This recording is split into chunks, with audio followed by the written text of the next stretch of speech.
Hi everyone, I'm making this video today to tell you guys the truth about what I've been going through for the last 7 months as Miss Grand International. I know this is gonna come as a shock to a lot of you, my decision to step down and return my crown and give up my title, but I also know at the same time that a lot of you knew something wasn't right.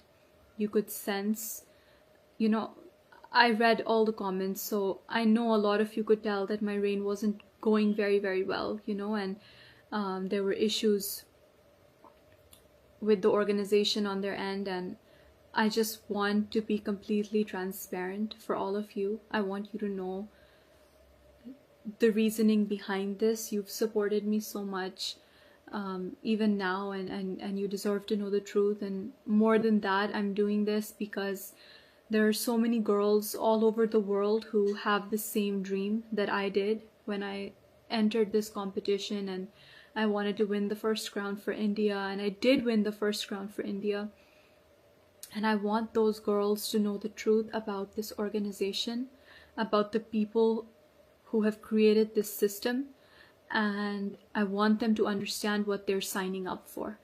Because when I started and when I joined and when I won, nobody told me, nobody warned me, and I had to figure it out on my own. And I don't want any other girl to find herself in the same position that I've been in, because these have been the worst few months of my life. I have been at rock bottom. The last time I was truly happy was the night I won. And since then, it's just been going downhill. It's been getting worse and worse. And I've spent the last few months just completely depressed and alone, and I wouldn't wish that on my worst enemy. So I want you to know the truth, and it's taking a lot of courage to, first of all, give up the crown that I worked so hard for, and then also to talk about it so openly.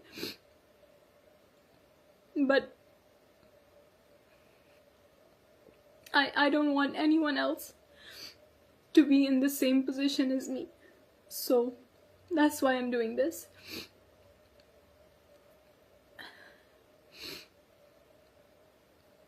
You all know how much effort I put into this dream of winning, how hard I worked from the beginning.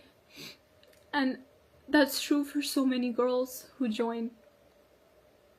And all I've gotten in return is just constant harassment, mental torture, mistreatment. And it's on a systemic level. Like, I don't think they can ever change this. So I want you to know what I've gone through, and I want you to know how much I've been silently struggling behind my smile. And I know it's seemed like everything is okay, but like, you have to make it look that way when the whole world is watching you and there's always just cameras on you. It's like, you have to seem like everything is okay, but I want you to know the truth now. And I'm gonna tell you everything in this video. First of all, when I joined the competition, I had absolutely no idea that countries were paying for votes, okay? And then the Miss Grand International organization happily accepts them in the form of votes or in the form of, donations. And you guys don't know that. And of course, like, when I found out, like, we couldn't afford to pay for the votes. We didn't have that knowledge, and that's why it was so difficult to compete in terms of votes. You guys know, when I was in the personal interview, Nawat asked me, why do you not have votes? And it's because I wasn't paying to buy votes like every other person was. And honestly, like, it's not even their fault. Like, of course, if they have the option, why wouldn't they do it? Like, everybody wants to win. And the countries who've paid huge amounts of money for votes or for donations, like, of course, if their girl doesn't win, they would be upset because they've basically paid for it and they expect something in return. Nothing is promised, but they expect that, yeah, we've paid, we'll get some return on it. And I don't blame the countries at all. Like, everybody's doing what they can to win, but it is the organization's fault for accepting this and for setting this standard. Because what about the girls who can't afford it? What about the countries who can't afford it, or the national directors who don't know about it, or who don't have access to those kinds of funds, like me? Truly, the only reason I won, despite all of this voting and all of this that was happening, the only reason I won is because of the amount of public support I had. I mean, I think about it now and it still gives me goosebumps, the way people cheered for India, and the way, like, if you asked anybody, they would say they were rooting for India. And on social media and in Thailand, in real life, there was just so much support for me, and I'm so grateful for that, because that is truly the only reason that I won. Honestly, I want you to think about all the franchises and the national directors who lost their licenses this year, or who gave it up or whatever. Like, it's actually insane, the number of directors who've been in the business for years and they chose to give up their license. Why do you think that is? Who do you think the problem here is, the common problem? I mean, truly, it is impossible to work with the Miss Grand International organization. The way they are, the way they treat people, they only care about money. Like, that is their only thing. And I'm gonna get into that a little bit more, but it made so much sense to me later on when I saw that so many people were dropping their licenses, because nobody wants, even after winning, nobody wants their girls to be in this kind of position, you know? And I had no one to tell me, you know, but I need to be the person who speaks up for what the truth is, and who puts honesty and integrity above my own image. And that's what I'm trying to do today. I've been in Thailand for many months. As you know, I won in October, and then I stayed the whole month of November and 2 weeks of December. And then I was also there for more than a month, all throughout March.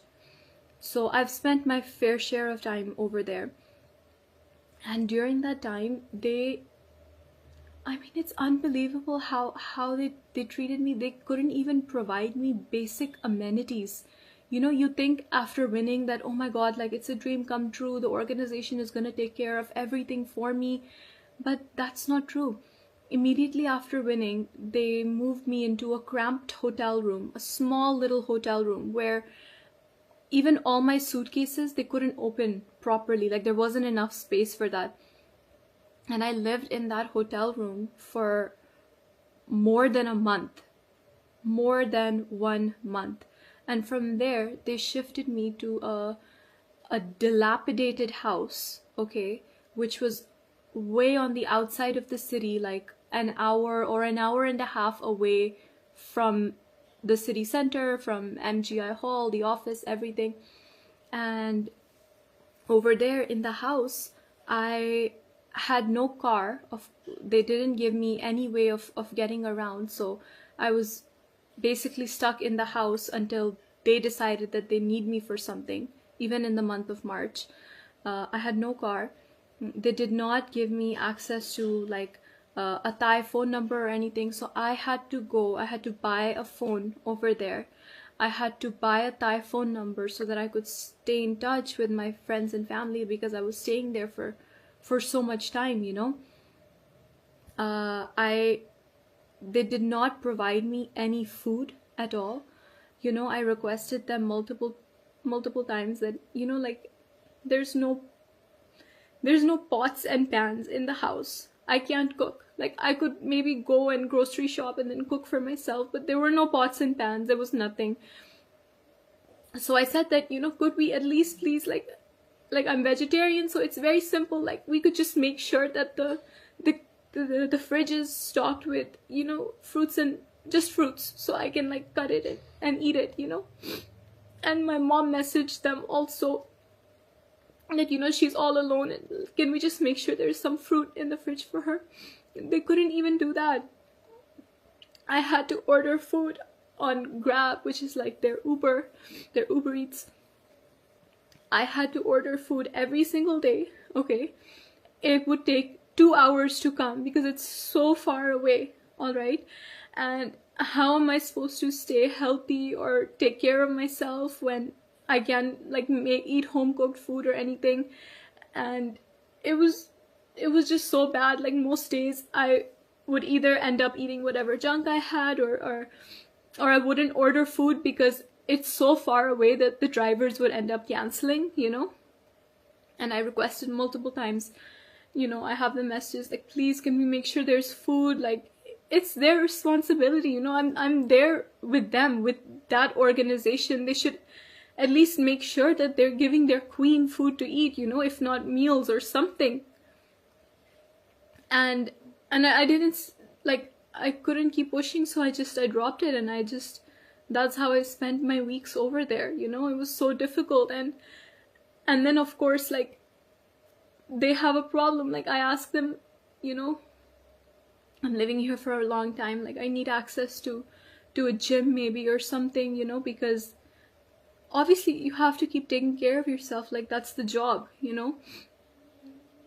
But they didn't arrange that for me. They couldn't. I had to beg and beg and beg for them to give me a yoga mat, until one of the people working for them gave me his like personal yoga mat from his house, you know, so I could do some like workouts over there. And then at the same time they were hounding me and like constantly just talking about my weight and my body all the time. I remember one time, like, they sent their representative to me, and he just comes up to me and he starts pinching me in different places, and he's like, oh, you need to lose weight here, you need to lose weight here. And like that, what am I supposed to say to that, you know, like that? It's so embarrassing, and it makes you feel so small and so bad. And I understand, like, obviously I have to stay fit for the job, I have to stay in shape, but it's so difficult, like, when you don't have access to anything and you're just locked in a house basically all day long, you know. Like, what are you supposed to do? There were days at a time when nobody would message me from their team. They just kind of left me in that house. They just left me there. There were no events. They called me to Thailand. There were maybe 3 or 4 events. And I was there for a month. So what do you think I did? And like, everybody's asking me, why aren't you posting anything, Rachel? Why are there no updates from you? And I would just say, oh, I'm really bad at it, or I'm sorry, you know. But the truth is, what should I post? What should I post? That I'm sitting here in the house, like, there's nobody to take pictures of me, there's nothing to do, I'm just sitting here, I'm depressed, there's like nothing to do, like, you know, I mean, and nobody knew. And it was just a really, really, really difficult situation. I love Thailand, I love my Thai fans, but being there was so difficult for me. Just going from that environment to, one day they'd say, okay, we're sending the car to pick you up for an event, and then you have to be ready, like, get ready, go on the red carpet, smile, and pretend everything is okay. And I never spoke with the team. I never spoke with Nawat or Teresa. We literally would meet on the red carpet and just smile and pretend like everything is okay, and like we're best friends, and they're Papa Nawat and Mommy Teresa and me, and we're just one happy family, you know. But the truth is, they don't know if I'm frankly alive or dead until we meet on the red carpet and smile for the cameras together. That's all they care about, is getting that picture. And it's just such a false narrative, because you guys are so sweet and you keep saying, oh, you look so happy together, you look so like they're really taking care of you, and like it's just not the truth. And I I I kept pretending like everything is okay, but there's only a certain point I can do that until, you know. I told them that, you know what, I'm here. There's just a few events, like maybe I could go home in the middle or something so that I can, you know, keep taking care of myself and I can come back. But they didn't let me go home. They didn't give me anything to do while I was there. I basically was just like stuck there alone, and I had to take care of myself. And my mom was so worried about me, you know. After I won, those weeks were some of the most depressing and the hardest weeks of my life, because I was working so much and there was just so much toxicity and negativity in that organization. And every day I would just get like, I would get more disillusioned, and it would get harder and harder and harder for me. And my mom, like, we would speak to each other, and she saw and she noticed that something is not okay with me, you know, just like she knows me really well, so she knew something wasn't okay. And she came there and she stayed with me for a few weeks in November. And I think that really like that really saved my life, because it would have been really horrible otherwise.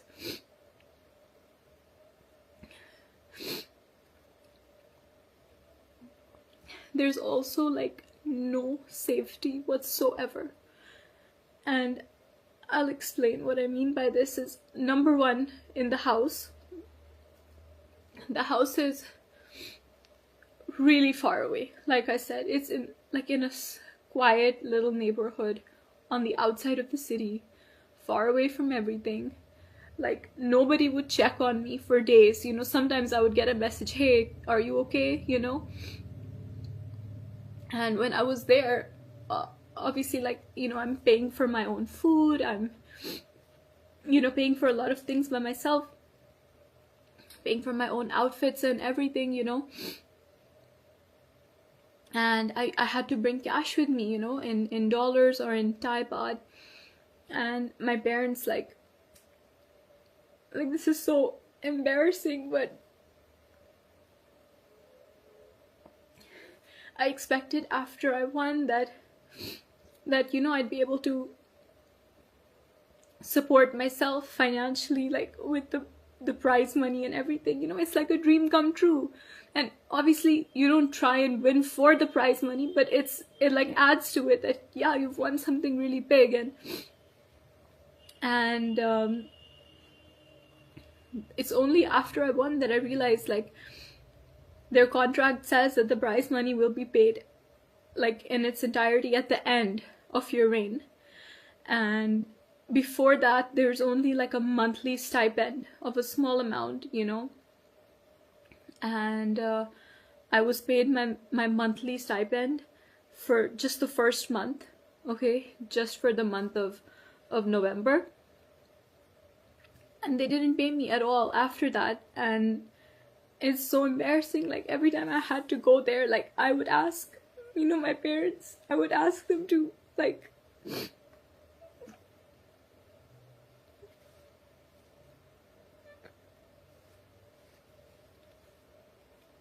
I would ask them to, you know,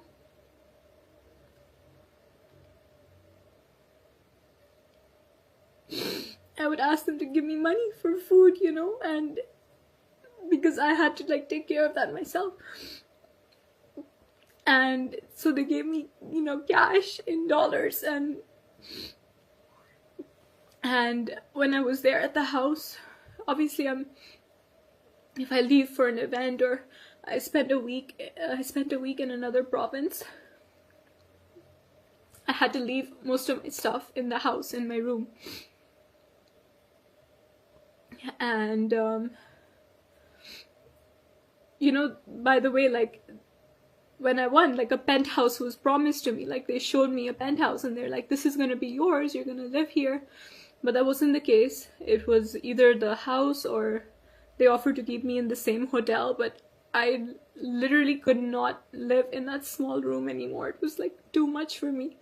There wasn't enough space, and it was too much, so I said I would rather like live in the house.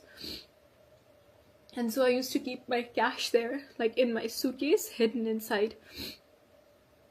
And literally nobody came to the house. Only a cleaner would come one time in a week, maybe. And I had gone to some other province in Thailand for work. And when I came back, my money, I had around $1,700 with me, you know. And there was $1,000 missing. And it was just like, I opened my pouch and my rupees were in there and my dollars, and like I know how I left it, but when I opened it, it was all messy. It was in a different place, and I counted, and instead of $1,700, it was only $700, and so there was 1,000 missing. And I thought like maybe I moved it or something. I checked all my suitcases, I checked everything, and I realized like this wasn't an accident, you know, like somebody took the money, somebody came in the house while I was gone, maybe it wasn't locked, I don't know. And I messaged a representative and I said that, you know, this has happened, and like it's okay, it's not a big deal, but just please, like, please look into it if you can, like please let me know if there's a solution. And I didn't hear anything about it. A month later I messaged again and I'm like, hi, is there any update? I was back in India by this time, and he's like, no, we're still investigating. I was like, okay. Another couple days or weeks, and I asked again, I'm like, what's the update, you know? No update on the money. And then eventually he sends me a message which is like, you know, we can't prove that you had the money, so, you know, there's nothing that we can do. And I spoke to Teresa about it, and I brought up this issue with her. And it's the moment I bring it up with her, like she starts attacking me and blaming me for it. And I understand, okay, it's my fault. Like, I didn't lock my suitcase, okay, that's my fault. But I never imagined that something like this could happen on company property when I'm there and I'm their responsibility, you know? Like, I'm not a contestant anymore, I'm their queen, and it's their job to take care of me and make sure I'm safe and my things are safe, you know? They can't just say, okay, like, go live by yourself and take care of everything, you know? But she fully blamed me, and she said, she's like, if you go to the police, there's no way you can prove it anyways, you know? And I was like, I'm not thinking of going to the police, you know, I just want you to just try and find out, like, if anything can be done, you know? But she just wanted to blame me, and I realized in that moment that these people will never support me, you know? Like, okay, this was just money and it was just $1,000, which is still a lot, but if it were anything else, they won't support me, you know? And this reminds me also, we were having dinner, Teresa, me, and some other people, okay? And Teresa starts talking about this one queen she had in the past. And this dinner, there's like 3 or 4 other people there. And she starts talking about the queen's personal life, and she's like, yeah, she lied about being sexually harassed. I don't trust her, she's a liar. And I was like, excuse me, but like, how do you know that she lied, you know? And she's like, I know it, she's a liar, she lied, nothing happened. And I was like, don't you think you should believe your queen? Like, if she told you that she was on a work trip with MGI, I don't know the whole story or who the queen was, but apparently she was on a trip to South Sudan with MGI, and she got sexually harassed by the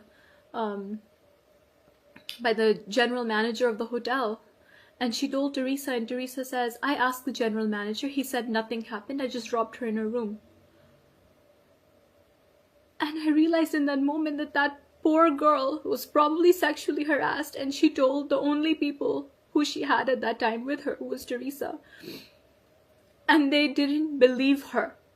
Like, okay, first of all, how do you prove that something like that happened? It's very difficult, that's very complicated. But if you tell your organization, like, they need to believe you, you know? Like, you call yourself mommy for a reason. You need to at least believe your queen and not shit talk her years later at a table with random people, you know? And I realized I would be the next girl. Like, if anything ever happens to me on one of these trips, God forbid, anything. This money is one example. But anything worse, you know, I cannot rely on them for anything. Because frankly, they don't care if I live or die.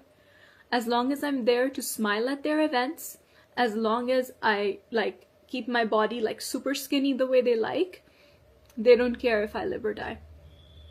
They just want me to be there to go on TikTok live and make money for them and show up at their events. That's it. That's all they want from me. And I realized they would never support me. And I was completely on my own.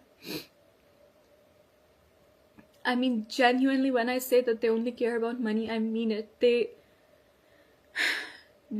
made us sell, you guys know, they made us sell these cheap, tacky products on TikTok, all right? Like we were sales girls. I mean, you've crowned queens.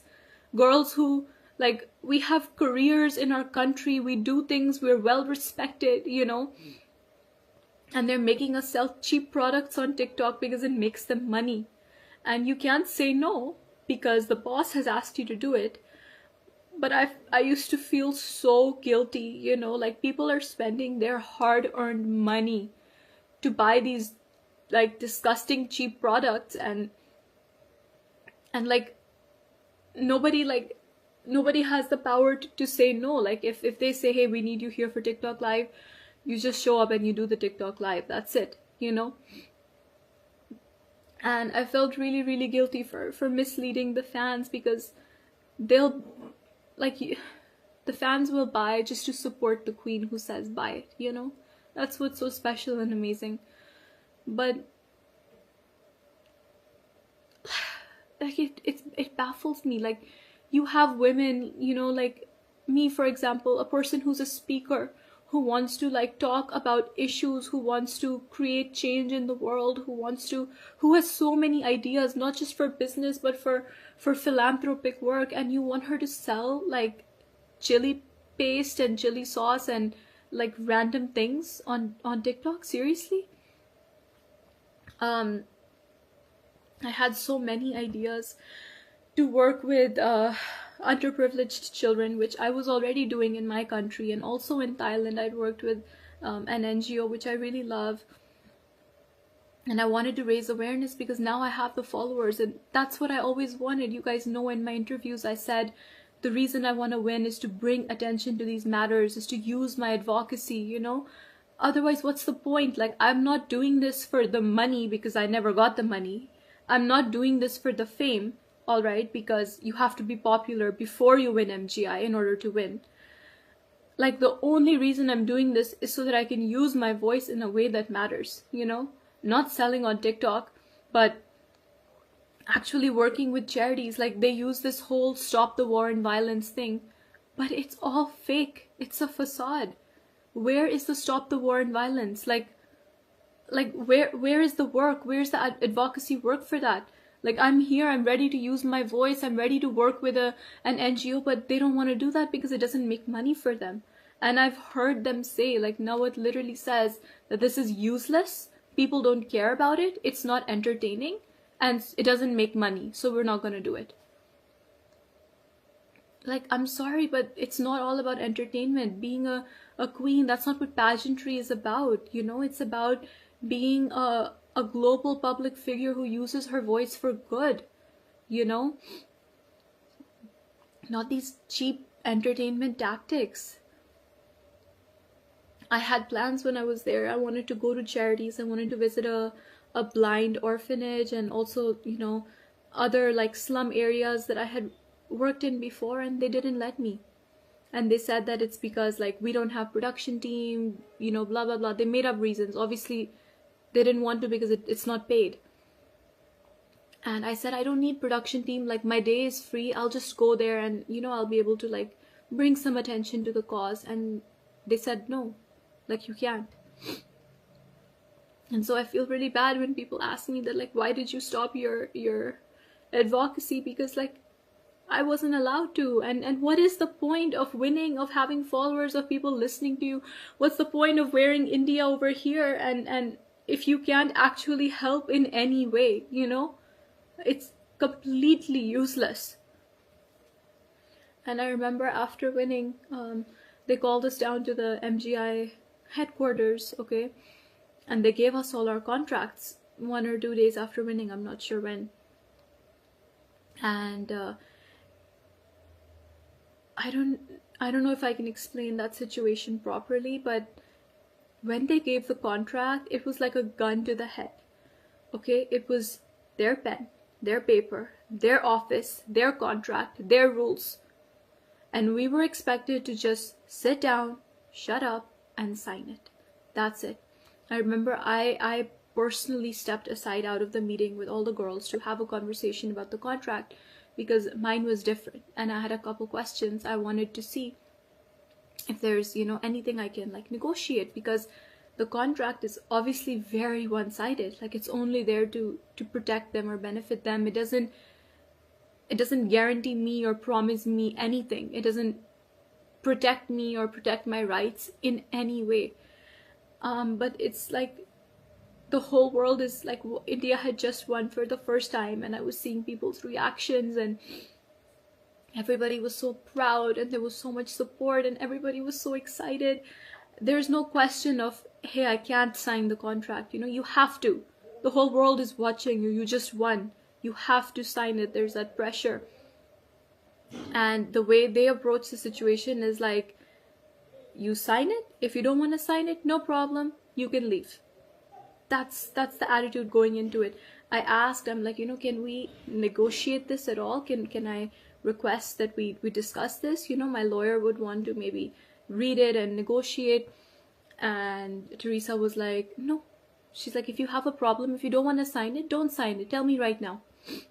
You can leave. And so I realized, like, there's no negotiating this. You just sign it. That's it. They just want girls to feel lucky that, you know, you've been chosen by us, and you just sign it. That's it. And of course, the prize money was promised to me to be paid, like the monthly stipend, and then the total amount at the end of my reign. But I just received the first stipend for the first month, and that's it. Like, I never saw another penny after that. And so I had to handle, or my parents had to handle, all the expenses that came with it. And so every time I travel, like, I have to take care of my own food. Of course, they do the flights and hotel, but if something is not done, like, it's your responsibility to take care of it 100%. You know, and they don't provide you with outfits or anything. Like, some of the if you get invited to a country, I've only been to one, by the way, so I don't know how this works exactly, but the country that calls you, the ND, will provide you dresses for events while you're there, but everything else is your own responsibility. And it's so difficult, because when you go into it, you think, hey, like, I've just become Miss Grand International. They're gonna take care of my wardrobe. They're gonna take care of hair and makeup. They're gonna take care of everything for me. But that's not true. You're still completely on your own for everything.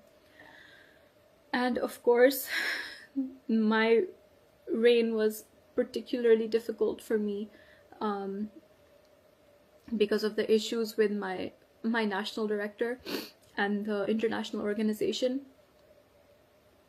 So when I competed at Miss Grand India, I competed under Glamanand, who was the Indian National Director organization. And I signed a contract with them, as every girl does in every country. And I would be represented by them in India. And then after I won, they had a personal issue with Miss Grand International. They had a falling out, like so many national directors did. And they lost their license for India. So although I was signed to them in India, Miss Grand would not allow me to work with them at all. So I couldn't work at all, basically. And I remember I had been queen for less than 2 months the first time they threatened to dethrone me. And they just use this thing of dethronement, of taking the crown away, as blackmail. And they use it to manipulate me for everything. So like, you can't bring up a single issue with them, because they will just like say that we'll take your crown away. And it was so impossibly difficult for me. Like, after Glamanan lost their license, there was a new license holder in India, all right, some star or something, and they were supposed to do my whole homecoming. You know, we had multiple conversations in December leading up to my homecoming, where I was planning it with them. I had big plans, they had big plans, they promised so many things, we were all so excited, you know. But the date of my homecoming kept coming closer and closer, and nothing was materializing, you know.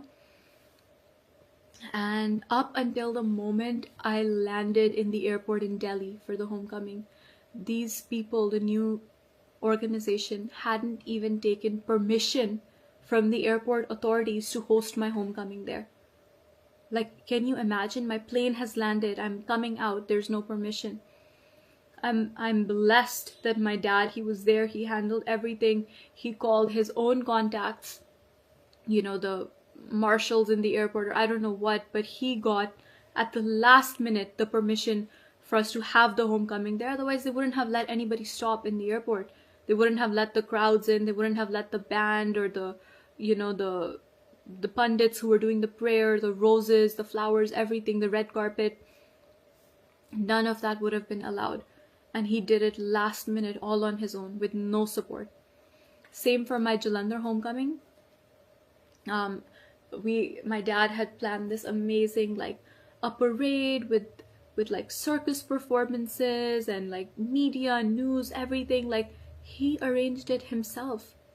Neither did Miss Grand International do it, nor did the new national organization do it, you know. They just came, they took their photographs, they posted everything first with their watermark on it of my event, my homecoming. They took credit for everything, and then they left. In fact, they left in the middle of my press conference here because they had their content, they didn't need anything. They literally left in the middle. So, and now they're using my photograph everywhere to promote their event, and they didn't do anything for me, you know. Like, I was left completely alone.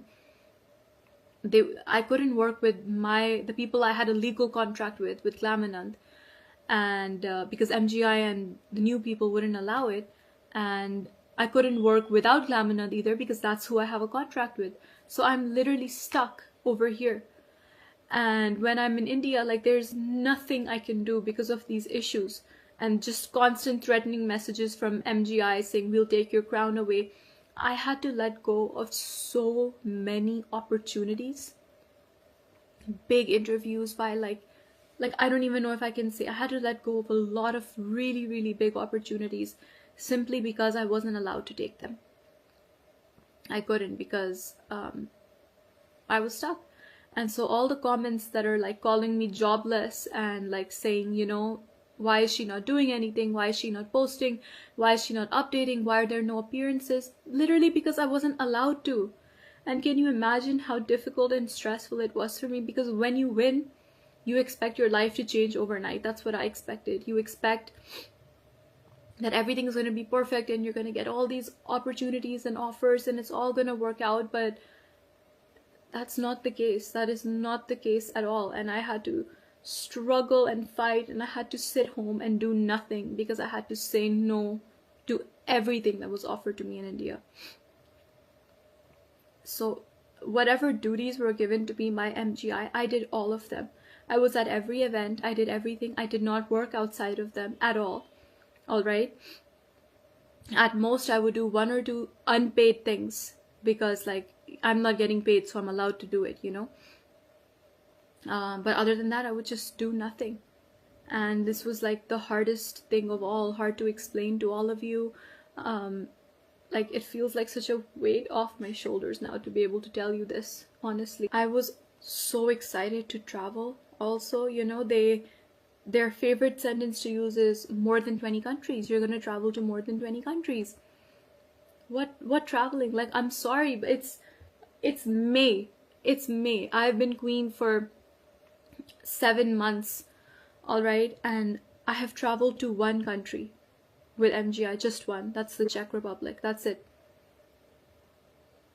I mean, these, like, girls go into this. I went into this thinking, hey, I'm gonna get the opportunity to travel around the world, to be an ambassador, to do this, that. That's what they used to advertise themselves, right? But look at it. It's May. It's been 7 months. I have a few months left of my reign, and there's no traveling. And yeah, they've said that there's maybe some countries coming up, but how am I supposed to do it when I know that A, I'm not protected, and B, like, I don't know that anything is final, and C, I have to pay so much, like, on my own when I'm there, you know? And it's such an unsupportive environment. And I feel really bad because I was supposed to be in Guatemala right now. You know, the national directors of Guatemala had invited me there, and I feel bad that I wasn't able to go. But I had been talking to Miss Grand International. I had been talking to them before, and I told them that, you know, I'm facing all these issues, and please resolve these issues for me, otherwise I won't be able to go to Guatemala. Like, I said that, I was very clear on that, you know. And all I got in response was aggressive threats. That's it.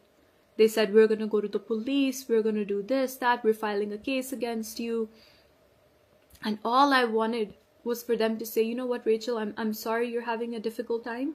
We're gonna look into it and we're gonna make sure you don't have any problems. That's it. Like, I've done everything that was asked of me. All I needed is a little bit of support, a little bit of knowing that I'm not in this alone and that the organization is with me. But they're not. They only care about making their money. I know that Nawat publicly blamed my passport, you know, for me not traveling a couple months ago. He said that Rachel's not traveling because she has issues with her passport and she's applying for lots of visas, you know. Like, that's not true. Okay, I understand an Indian passport might not be the strongest in the world, so it's easy to blame, but me personally, I have 10-year visas for the US, UK, Canada, all right, which basically grants me access almost everywhere in the world. And I applied for my Schengen visa the day they told me to. I applied and I got my Schengen visa for 3 months within like 6 days. So that's not the reason I wasn't traveling for so many months, is because I'm struggling with my passport. It's because there were no travel opportunities for me. And another reason I hear a lot is people think that Rachel can't travel on her own. I would be more than happy to travel on my own if they present the opportunity to me, but they didn't.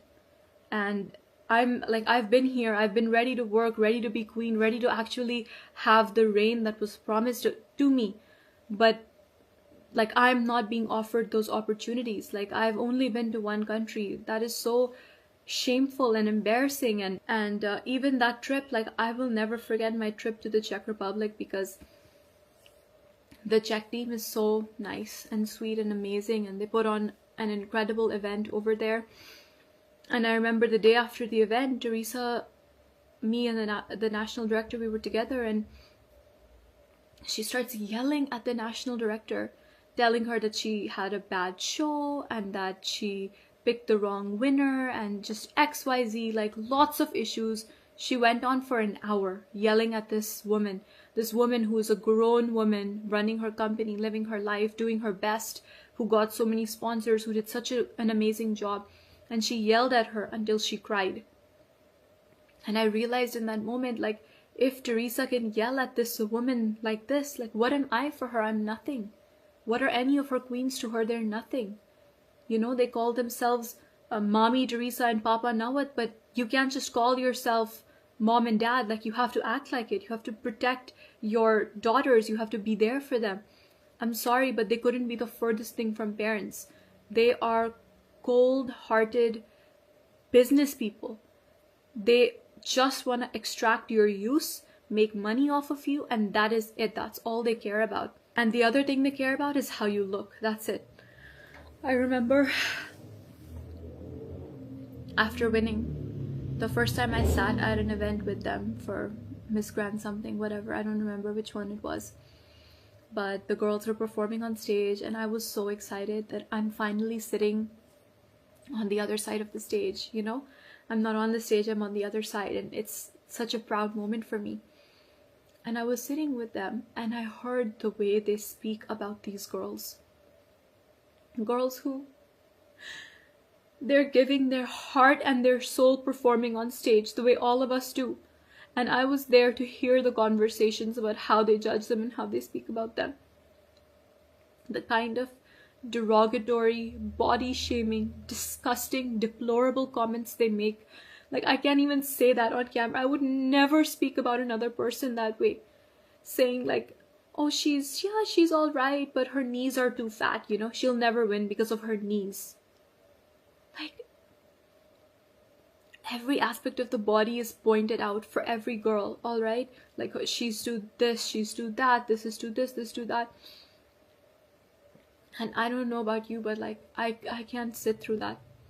I was so excited to be there and be on that side of the table, but just to hear these conversations, it really disturbed me mentally. It made me feel sick. Like 15 minutes into the event, I was sick. I was ready to throw up. I just wanted to leave. I wanted to like cover my ears or something, because I could imagine that that's how they spoke about me and the girls I competed with as well, you know? And I don't even want to imagine what kind of comments they were, you know? This claims to be an organization to support women, to champion women. It should be more than that. No, it should be more than what a girl's knees or nose or like, I can't. Like, they pretend to be so body positive and forward thinking, and yeah, sure, they admit that you need a good body to win, but there's all kinds of bodies competing, right? And they say that that's not like, that shouldn't be a factor, but the truth is, like, you are letting yourself, if you're competing there, you're letting yourself be judged top to bottom in the most disgusting way possible by these people. And I frankly cannot be a part of that. I'm not a woman who will tear down another woman because one part of her body is not completely perfect. They don't care about how you speak. They don't care about what you think. The only thing they care about is what you look like. That's why they used to send people to pinch different parts of me and tell me to lose weight here. And I had so many ideas for them, you know. I wanted to work. I had the arm popper idea. You guys know I made an ad. I made a product. I did the packaging. In fact, now it's requesting me to create samples of it. My parents had the samples made in India. We were working with local creators and cottage industries here, because it's made by, the snack is made by, like, you know, by people who support themselves off of this. It's a very small industry, and I wanted to help them grow their business and take it worldwide. You know, it would have been such a support to the economy. But they weren't interested in that, you know. And people ask me, where's your arm popper? I don't know. Like, I wanted to do it. I was fully ready to do it, but they just don't take these things everywhere. It's easier for them to keep selling the products they already have, you know, on TikTok. That makes money. Why they don't want to invest in something else? The whole time that I was working with Miss Grand International, the last 7 months, I was constantly harassed, manipulated, ignored, and left to fend for myself, all while dealing with the intense and immense scrutiny of the public eye and all the attention that it brings. These have been the hardest few months of my life. And I know that MGI right now, they will go to any lengths to defame me, to malign my name and my image, and to like destroy my credibility. They will say anything, frankly, anything. A lot of people will choose to believe them. A lot of people won't. I hope you know, see for yourself and you recognize the pattern of disrespect and the systemic failures in their system. I of course don't have the same resources as this huge public limited company that's been operating for like so many years, but what I do have is the truth. I have integrity, and I will stand by that, and I will stand by myself. I have the strength and support and love of the fans, and that's what matters more than anything.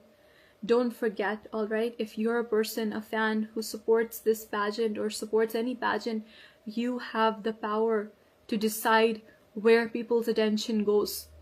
With every post you make or every view you give, you decide what makes a bigger impact in the world and what doesn't.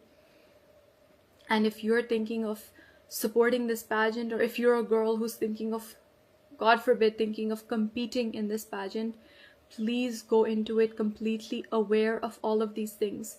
That even if you win, you'll be completely on your own, and you're not gonna get any love or special treatment or safety or support from this organization.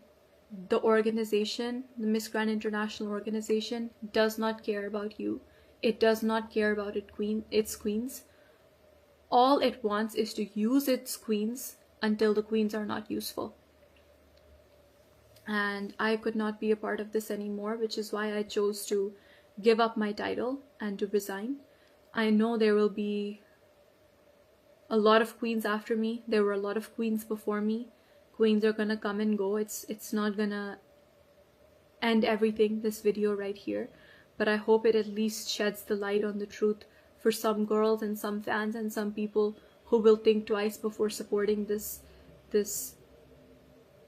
organization. Every girl I know who I've spoken with who's in contract with MGI wants out of her contract. Every single one. And I'm not going to take names, but that means something when nobody wants to be stuck in their contract with them because they're being used like this. It is completely one-sided, and I know so many girls feel pressure to sign it just the same way I did, okay, because they're there. But I want you to know before going into it that there is another way, there are other options for you, and that you don't need to put yourself through this at all, because it's not going to benefit you. I think the mistake that MGI made is that they didn't realize when they crowned me that they're not just crowning Rachel, they're crowning a daughter of India. They're crowning somebody who will speak for her country and her people fiercely. They're crowning somebody who will be supported and loved by so many people who care about integrity and honesty and who care about humanity. That's what this is about at the end of the day. As for my future, I will continue to believe in myself as I've always done. I have the support of my family. I have the support of these amazing fans, and I'm so, I didn't think about the support when I posted this and resigned and gave up my crown. And I knew a lot of people would speak negatively about me, but I never expected that so many people would support me. And I'm so, so grateful. I can't say thank you enough, because if the response had been different, I don't know how I would handle it right now. But I'm so grateful for your support, your love, your trust in me. And I want you to know that you matter. Your attention matters. So please don't give your attention to this horrible organization, because they're going to do the same thing to queens years on years. And if you stop giving your attention here, maybe girls will stop applying, and maybe one day they won't have the power to treat women like this anymore. The relationships I've made during these months with people all over the world, in Thailand, with fans, they mean everything to me. And I've never been fake in my interactions with them ever. I've always tried to protect the girls. I've always told the girls who won to protect themselves. And those relationships, I wouldn't change it for the world. I'm so grateful that I got to meet all of you and be in this position to turn this down today because of you. I truly believe that a pure heart and honest intentions will always be rewarded. I believe that good things happen to good people, and I want you to know that this decision I made to give the crown back did not come from a place of pain, but it came from a place of strength. I don't feel like I've lost anything. I feel like I've gained everything. I don't know how to explain it to you. Like, I feel free. For the first time in months, I feel free, and I feel like I can breathe.